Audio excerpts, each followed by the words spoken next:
Network Interface Card. A network interface card, usually called a NIC, is the hardware that gives a computer or other device the ability to connect to a network.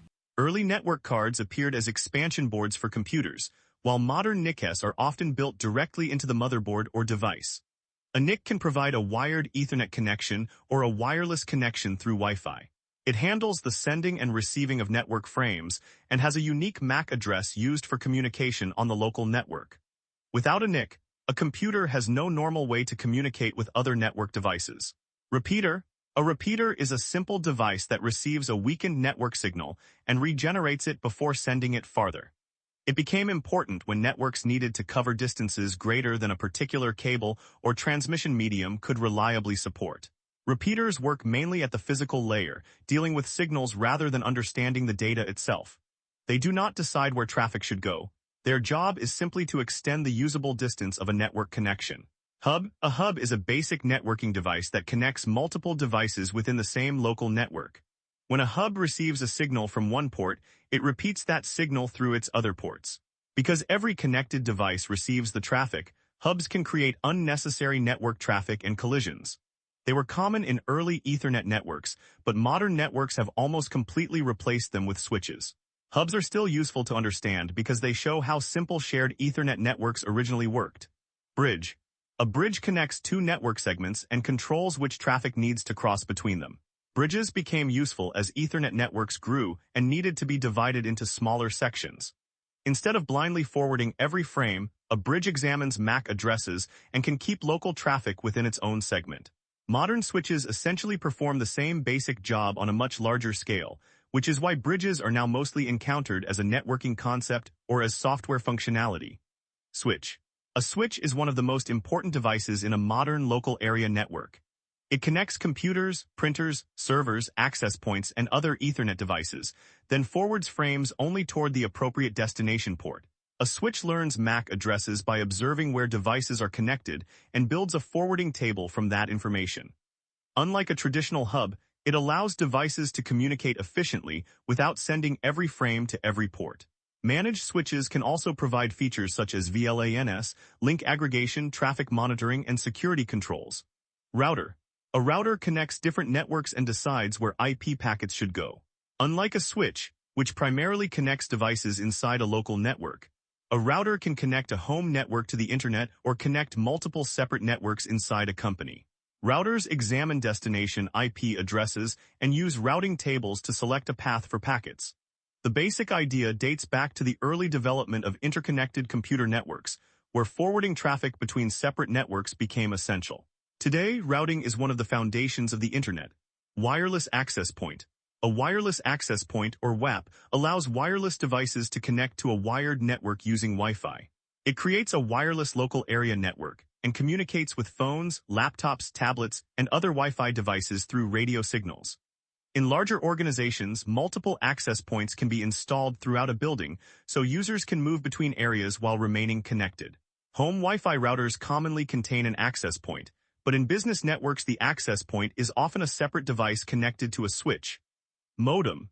A modem converts data between the digital signals used by networking equipment and the signaling method required by an internet service connection.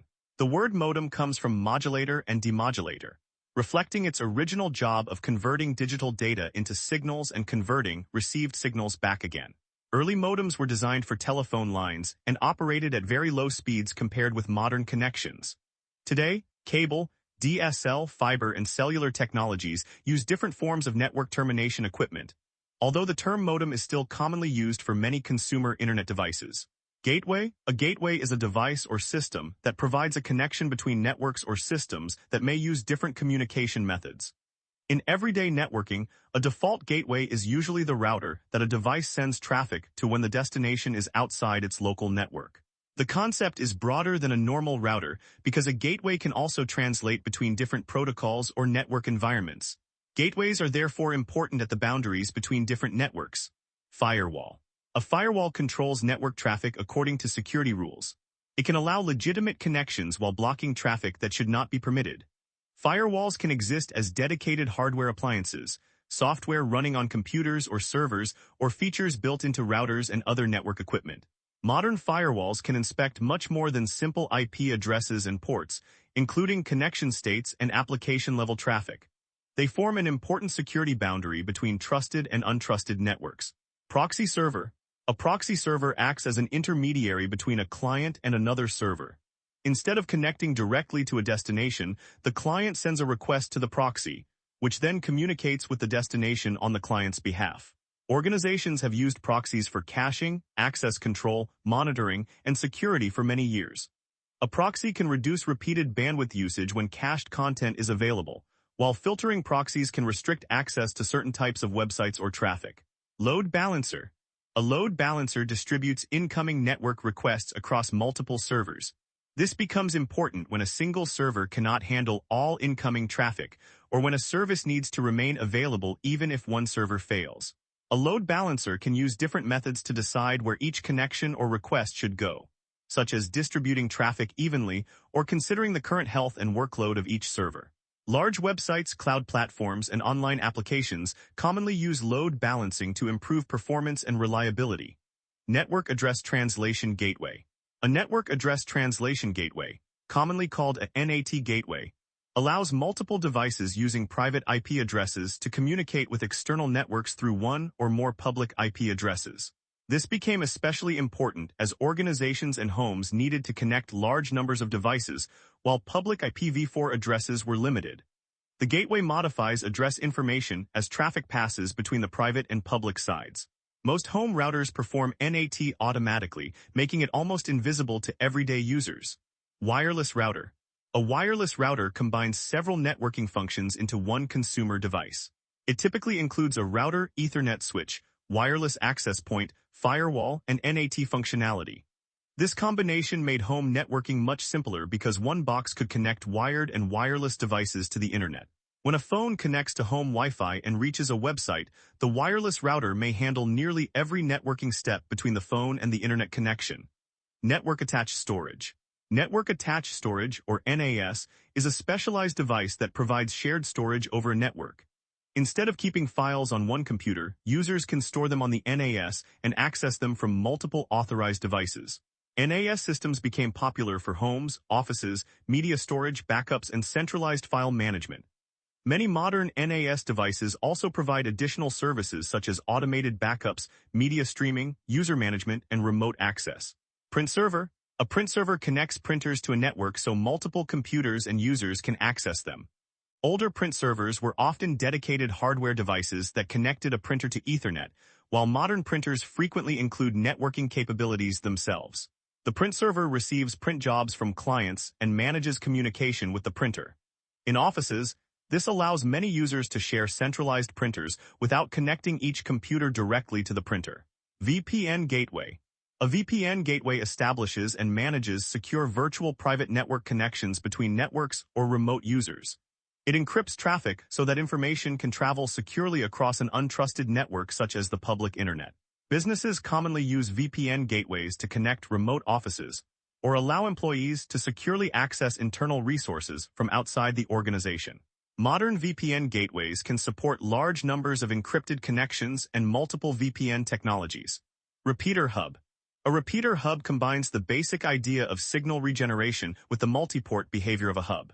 It receives incoming network signals and repeats them across connected ports without making intelligent forwarding decisions.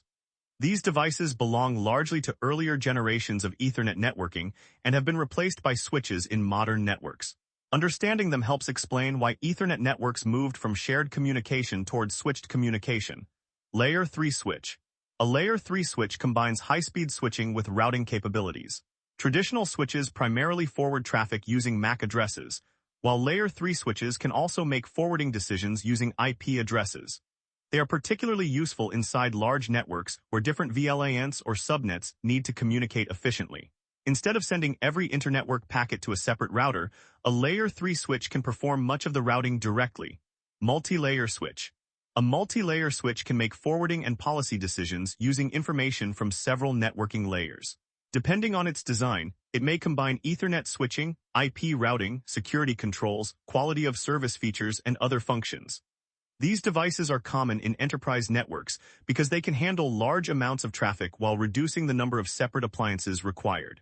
Their flexibility makes them useful for complex network architectures. Network controller. A network controller is a system that centrally manages networking devices and their configurations. Rather than configuring every switch, access point, or router separately, administrators can use a controller to manage many devices from one place. Modern software-defined networking made centralized control increasingly important because large networks can contain hundreds or thousands of devices. Controllers can also automate configuration, monitor performance, and apply consistent policies. Cellular router. A cellular router provides network connectivity through a mobile cellular network instead of relying on a fixed wired internet connection. It contains a cellular modem and typically distributes the connection through Ethernet, Wi-Fi, or both. Cellular routers are useful in remote locations, temporary installations, vehicles, backup internet connections, and areas where wired broadband is unavailable. With newer cellular technologies, these routers can provide speeds suitable for many everyday and professional applications.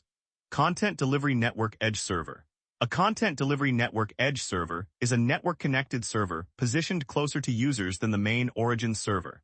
It stores or processes frequently requested content so users can receive it from a nearby location. CDN technology became important as websites and online services began serving users across large geographic regions. By moving content closer to users, edge servers can reduce latency and decrease the amount of traffic that must travel back to the central server. DNS server.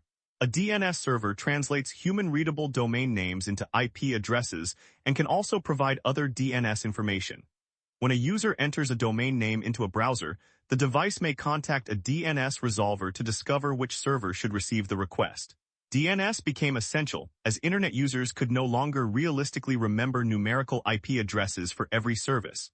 Although DNS servers are not always considered physical networking devices, they are fundamental network infrastructure and are often deployed as dedicated servers or appliances. DHCP server. A DHCP server automatically provides network configuration information to devices joining a network. It can assign IP addresses along with settings such as the subnet mask, default gateway, and DNS servers. Without DHCP, administrators would have to configure these values manually on many networks.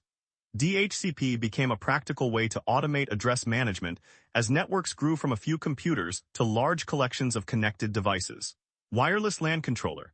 A wireless LAN controller, or WLC, centrally manages multiple wireless access points. It can coordinate wireless configuration, security policies, user access, radio settings, and roaming behavior across an organization. Before centralized wireless management became common, each access point often had to be configured individually. Controllers made large Wi-Fi deployments much easier to operate consistently, especially across schools, hospitals, offices, and campuses. Optical Network Terminal.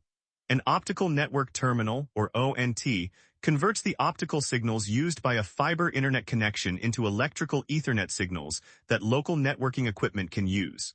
It is commonly installed where a fiber connection enters a home or building. Fiber-to-the-home networks depend on equipment such as ONTs to connect the provider's optical network with the customer's local network.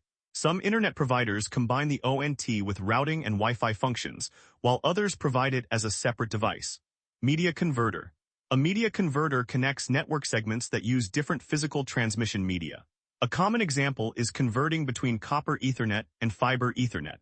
This allows organizations to extend networks over long fiber distances while still connecting ordinary copper-based devices at each end. Media converters became particularly useful as fiber networks expanded and businesses needed to connect older copper infrastructure with newer optical links. Network tap. A network tap provides a way to observe network traffic by creating a copy of data flowing between network devices. Unlike a normal switch port, a dedicated tap is designed specifically for monitoring and analysis. Network administrators and security teams can use taps with monitoring systems, intrusion detection tools, and packet analyzers. Because the tap sits directly in the communication path, it can provide a reliable view of traffic for troubleshooting and security analysis. Intrusion prevention system. An intrusion prevention system, or IPS, monitors network traffic for suspicious or malicious activity and can automatically block traffic that matches known attack patterns or security rules. It evolved from intrusion detection technologies that could identify threats but normally required another system or administrator to respond. Modern IPS functionality is often integrated into enterprise firewalls and security appliances. Its purpose is not simply to observe attacks, but to actively help prevent them from reaching protected systems. Network Security Appliance. A network security appliance is a specialized device designed to protect and control network traffic.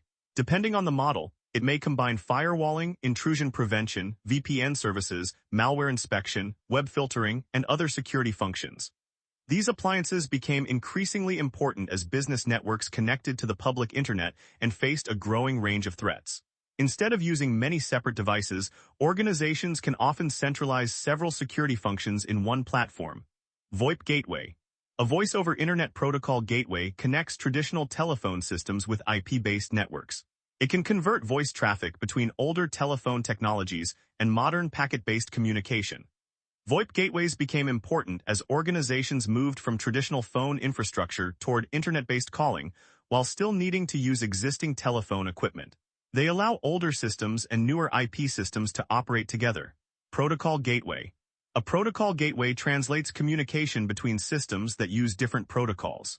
While routers normally forward traffic using compatible networking protocols, a protocol gateway may understand the communication on both sides and convert it into a form the other system can use. This makes gateways useful when different technologies need to communicate without sharing the same native protocol. They are common in industrial systems, telecommunications, building automation, and specialized network environments.